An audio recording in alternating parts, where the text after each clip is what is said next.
morning everyone, or magandang umaga na naman sa inyo lahat. So ngayon is December 28.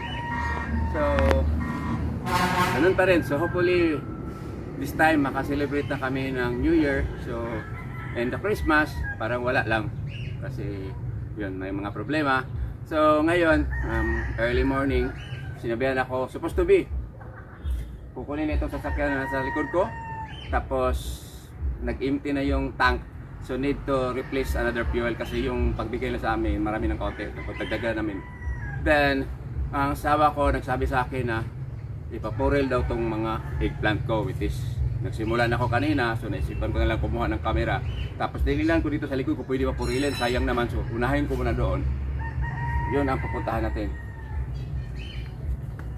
So dito sa harap ko, yun, sayang yung mga eggplant kasi paputol man, order ng asawa kong putulin lahat ng mga eggplant pati nandito, pero kasi hindi ko na matapos itong lahat because we need to go to the downtown para mag ano ng what we call fuel. So sasakyan na rinirintahan namin. So ang magagawa ko, so ilang portion pa ito sa mga eggplant na putol ko, tapos ito lang muna ang tatapon ko. So may mga bunga yung iba wala. So makita nyo, ganyan kahaba yung eggplant namin. Then proceed ako sa ano, pag-refuel. Dalhin ko rin drone kasi hindi lumipad yung dito, hindi kami maka-unlock. So dalhin ko sa 10 kilometers away from the airport, sana maka-unlock.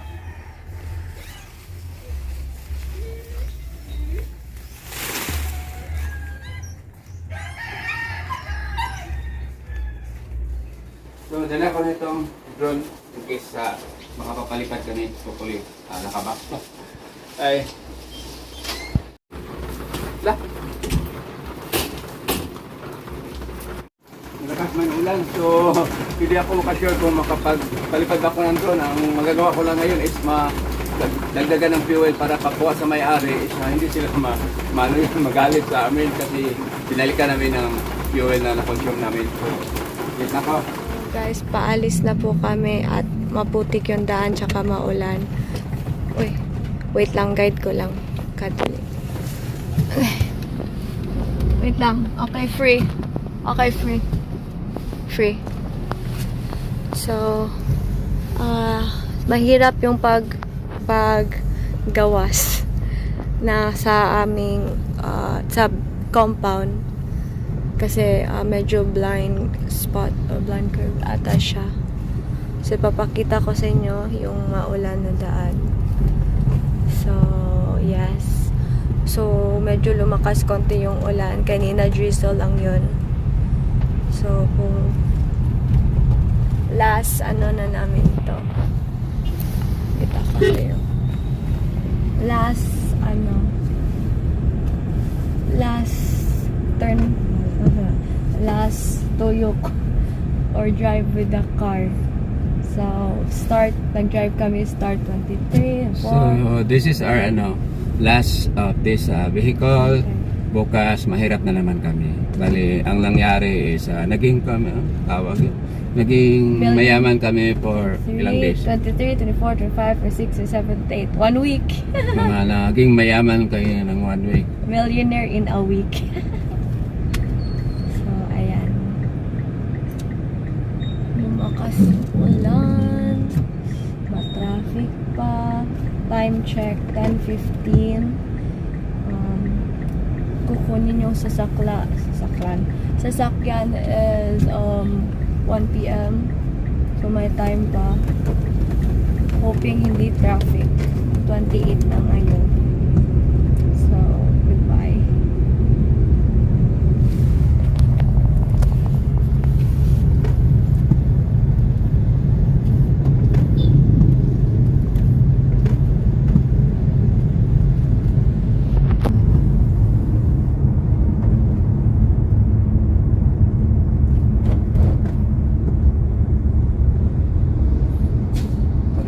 Scooter ba? No. Kuwan ka ng gamay kay engine brake. Kanang iyang 40 good kahapuloy. Muda ba na ito? Kag mo downtown ka to, kalas-kalas og gasolina.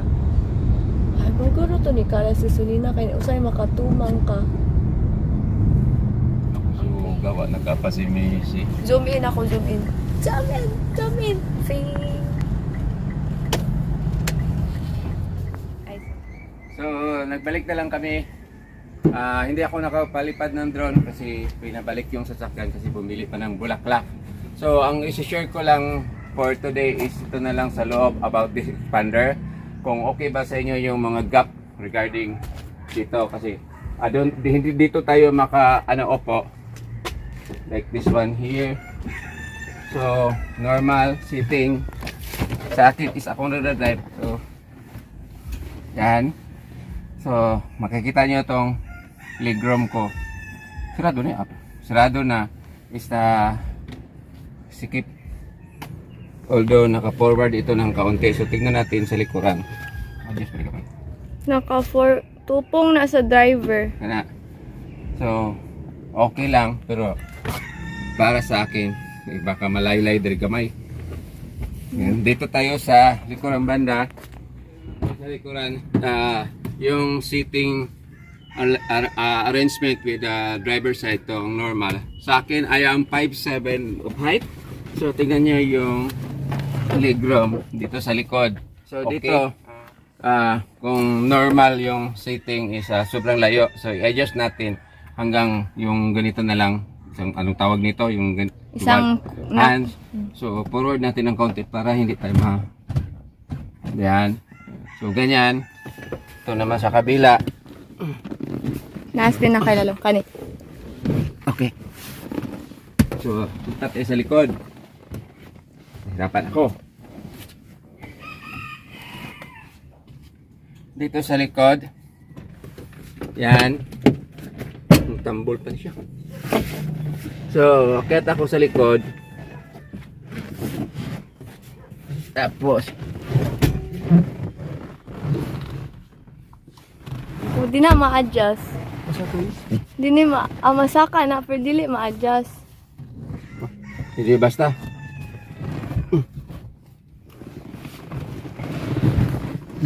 So, dito sa likod, naka-pull forward yung upuan sa harap.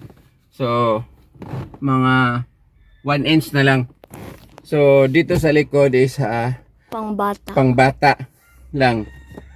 Pero kung i-pull adjust kasi may makaurong pa ito, tingnan dito, baba. So, may adjustment pa ito, mga ilang inches. So, pwede siguro i-atras kung wala para komportable yung second row.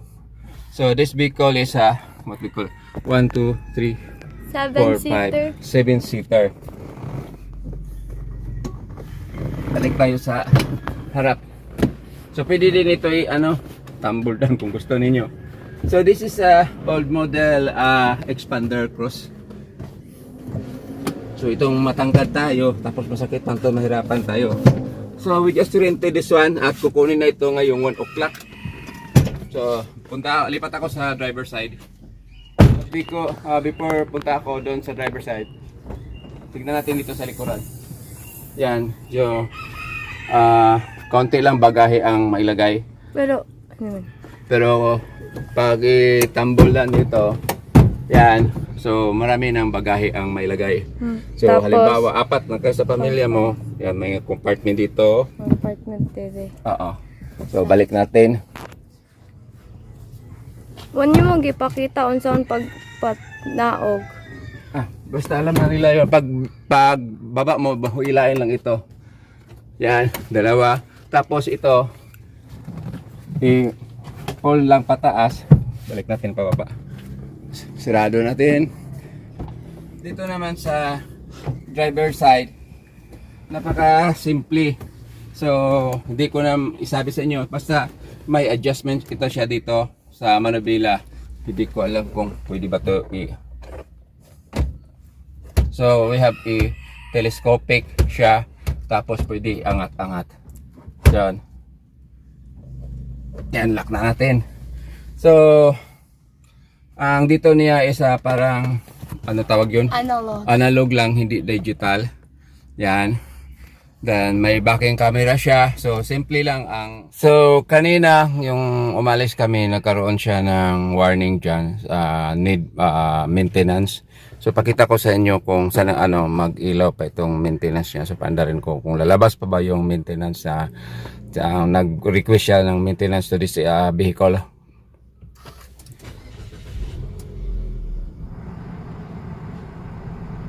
Wala man. Okay. So nandyan, routine maintenance required. Masusum ni mo na gamay. Di ka zoom. Wala. Nawala Nawala ka. na. Okay. So yun. Lumabas yung maintenance niya required. Then tapos mawala na siya. So ito ang i-adjust ko. Nakapark yan. Tapos release ko tong handbrake. So engage ako ng reverse para makita nyo yung So yun ang reverse camera niya. So lang ordinary lang kasi ang gusto ko sana yung mag beep beep ba kung tapos may makamark ang ilang metro. So yan. So i-off na natin ito. Balik tayo sa neutral, tapos diretso tayo sa park, tayo engage the handbrake, then release the brake, tayo off the engine.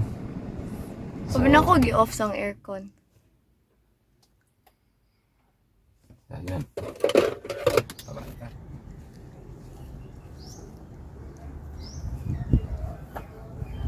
So, yan lang ang masashare ko for this Nona about the expander cross. So hindi siya masyadong malakas umatak dahil luma na ng kaunti.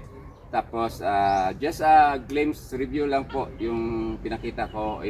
Marami na nagpo-vlog ng ganito. So yun lang ang narasan ko. So sa laki niya, kasya-kasya sa height ng 5'7", hindi mahirapan. Pero maglaman kung magsi-6'2" ka ng height, yun problema siguro ng kaunti. So for this morning, ito lang masishare ko sa inyo. Salamat sa panonood. God bless you all. Bye-bye.